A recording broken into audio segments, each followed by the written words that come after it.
Hello everyone, welcome to exam treasury.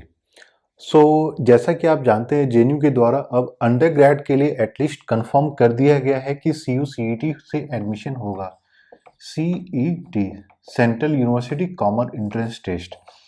तो एक तो हम लोगों ने देखा था कि दिल्ली यूनिवर्सिटी ने कंफर्म किया था पहले कि 2022 का जो एग्ज़ाम है वो सीयू सीईटी के द्वारा होगा।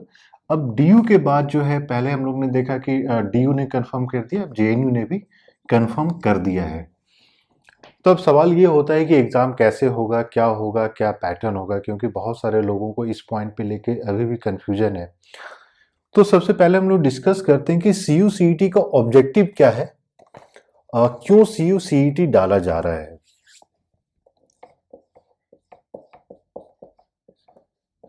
तो गवर्नमेंट की तरफ से एक जो सबसे इम्पोर्टेंट उनका जो एक आर्गुमेंट था, क्योंकि स्टूडेंट्स को मल्टीपल टाइम्स एग्ज़ाम देना पड़ता है अलग अलग यूनिवर्सिटीज़ का, तो आप ये बोल सकते हैं कि मल्टीपल एग्ज़ाम्स। दूसरा जो उनकी तरफ से आर्गुमेंट था कि बहुत सारे ऐसी यूनिवर्सिटीज़ हैं कि जो कि मेरिट बेस्ड एडमिशन होता है, स्पेशली दिल्ली यूनिवर्सिटी। अब क्योंकि मेरिट बेस्ड होता है तो वो यूनिवर्सिटीज़ में जहाँ पे, फॉर एग्जांपल दिल्ली यूनिवर्सिटी में जो स्टेट बोर्ड के स्टूडेंट होते हैं जहाँ से मार्क्स नहीं आ पाते हैं, फॉर एग्जांपल बिहार बोर्ड हो जाता है, झारखंड बोर्ड हो जाता है, तो जितने वहाँ वैसे स्टूडेंट इसमें एडमिशन नहीं ले पाते हैं क्योंकि उनके मार्क्स कम होते हैं। अब देखते ही हैं आपकी दिल्ली यूनिवर्सिटी में जो कट ऑफ है वो 99% तक चला जाता है। तो इन सारे को देखते हुए ये डिसाइड किया है कि अब जो है कॉमन एग्जाम होगा जिससे कि एक सभी को एक सिंपल प्लेटफॉर्म या एक लेवल प्लेइंग फील्ड मिल सकता है, जहाँ पे सभी बच्चे अपना एंट्रेंस एग्जाम देंगे और उनका एडमिशन होगा। तो नेक्स्ट सवाल आता है कि इसका प्रोसेस क्या होगा। अब प्रोसेस में भी देखिए बहुत सारे लोगों को कंफ्यूजन है। कंफ्यूजन ये टर्म में कि न्यूज़पेपर आर्टिकल्स प्लस बहुत सारे यूट्यूब चैनल्स ये बोल रहे हैं कि दो सेट होगा, सेक्शन ए और सेक्शन बी। अब लोगों का ये मानना है या बहुत सारे यूट्यूब चैनल्स ये बोल रहे हैं कि दो सेक्शन होगा। दिस मीन्स कि सेक्शन ए कॉमन हो जाएगा और सेक्शन बी जो है आपका सब्जेक्ट वाइज, यानी कि अगर आपको मान लीजिए पॉलिटिकल साइंस के लिए अंडर ग्रेड के लिए एग्जाम देना है तो आपको सेक्शन बी में पॉलिटिकल साइंस के क्वेश्चन होंगे, जिनको ज्योग्राफी में देना है उनको ज्योग्राफी के क्वेश्चन होंगे। लेकिन अगर मान लीजिए हम लोग इस पैटर्न को फॉलो करते हैं जहां पे आपका सब्जेक्ट वाइज होगा सेक्शन बी में, तो अगर और दूसरा ये चीज हो जाता है इस केस में कि हर एक सब्जेक्ट के लिए अलग अलग एग्जाम हो जाएगा।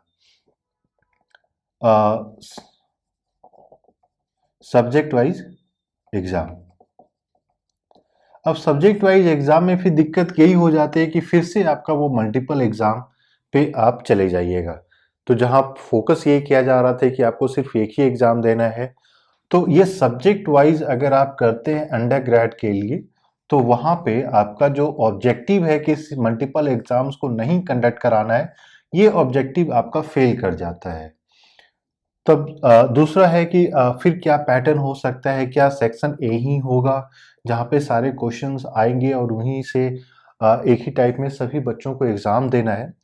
तो इसमें एक पॉसिबिलिटी ये निकल के आ रही है कि रेदर देन सेक्शन ए और सेक्शन बी, आपका जो है ओवरऑल डोमेन वाइज वो चेंज हो जाएगा। फॉर एग्जांपल जितने बच्चे ऐसे हैं जो साइंस के लिए दे रहे हैं, साइंस के लिए, और जितने बच्चे ऐसे हैं जो आर्ट्स में आपके मतलब बीए के लिए जितने बच्चे एग्जाम दे रहे हैं, तो दोनों का अपना अपना एग्जाम होगा। अगर हम लोग पहले साइंस की बात करते हैं कि साइंस का पैटर्न क्या होगा, तो साइंस में आपका बोल सकते हैं कि 4 डिफरेंट सेक्शंस हो सकते हैं। 4 डिफरेंट सेक्शन, ये आपका हो जाएगा मान लीजिए जनरल में जहां पे आपको पूछ दिया जाएगा क्वांटिटेटिव एप्टीट्यूड या जीके या इंग्लिश। एक इसमें आप मान सकते हैं कि 25 क्वेश्चंस हो गए।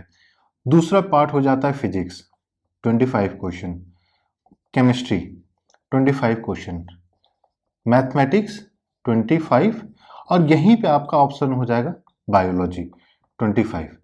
तो इससे क्या होगा कि ये 3 सेक्शन है, ये सबके लिए कॉमन होगा जो साइंस के लिए दे रहे हैं, और यहाँ पे आपको चूज करना पड़ जाएगा कि अगर मान लीजिए आप बॉटनी या जूलॉजी इसमें जाना चाह रहे हैं तो आपको बायो का सेक्शन ऑप्ट करना है। लेकिन अगर वहीं आप फिजिक्स ऑनर्स करना चाह रहे हैं, chemistry honours, mathematics honours, statistics honours, तो यहाँ पे फिर आपको जो है मैथ्स का एग्जाम देना है। तो ये काफ़ी आप बोल सकते हैं कि सॉर्टेड आउट हो सकता है, इस तरीके से आपका एग्जाम हो जाएगा।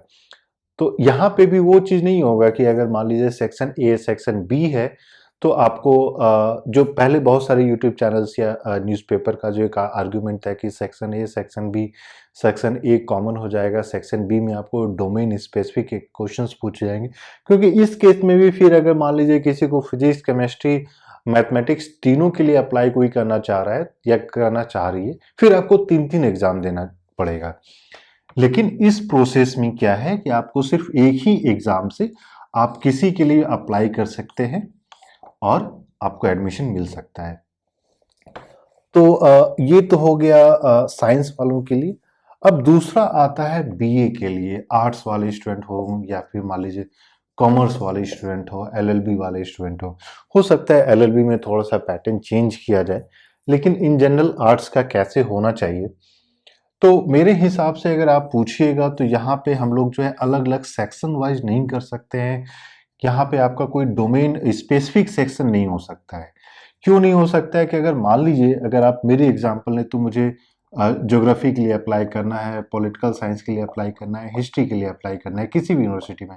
सपोज कीजिए मुझे दिल्ली यूनिवर्सिटी में इन तीनों के लिए अप्लाई करना है, और अब मान लीजिए दो ही सेक्शन है ए और बी, ए कॉमन हो गया। अब ये कैसे, इसमें कैसे क्वेश्चन पूछे जाएंगे? क्या इसमें 2-2 क्वेश्चन, 3-3 क्वेश्चन सभी से पूछा जाएगा? तो फिर उसमें आप जज कैसे कीजिएगा? तो इसमें एक ही तरीका हो सकता है कि ये सारा ही आपके लिए कॉमन एग्जाम हो जाए, एक सिंगल पेपर हो जहां पे आपको इसी से सिलेक्शन हो सके। इन द सेंस कि 100 क्वेश्चंस पूछे जा रहे हैं, उसी में 5 क्वेश्चन हो गया, सभी के लिए वो कॉमन हो गया। मान लीजिए आपने 20 क्वेश्चन इंग्लिश से पूछ दिया, 20 क्वेश्चन जनरल अवेयरनेस से पूछ दिया, 20 क्वेश्चन आपका जनरल नॉलेज से आ गया, 20 क्वेश्चन आपका मान लीजिए रीजनिंग से आ गया, 20 क्वेश्चन जो है quantitative aptitude, data analysis, data interpretation, इस तरीके से आ गया। तो ये एक तरीका है कॉमन एंट्रेंस एग्जाम को कंडक्ट कराने का। तो हम लोग बोल सकते हैं कि मोस्टली फॉर्मेट यही रहेगा, जहाँ पे एक सिंगल ही एग्जाम से सभी यूनिवर्सिटीज में जो है सिलेक्शन होगा। अब सवाल ये आता है कि अगर मान लीजिए कॉमन एग्जाम होता है तो एडमिशन किस तरीके से होगा, किस तरीके से स्टूडेंट को सेलेक्ट करना है। तो और ये जो हम लोग सारी चीजें डिस्कस कर रहे हैं, ये सारी पॉसिबिलिटीज है, और कहीं ना कहीं ये एडमिशन का जो प्रोसेस है वो सिमिलर टू आपका आईआईटी का जो एडमिशन होता है उसी के थ्रू हो जाएगा।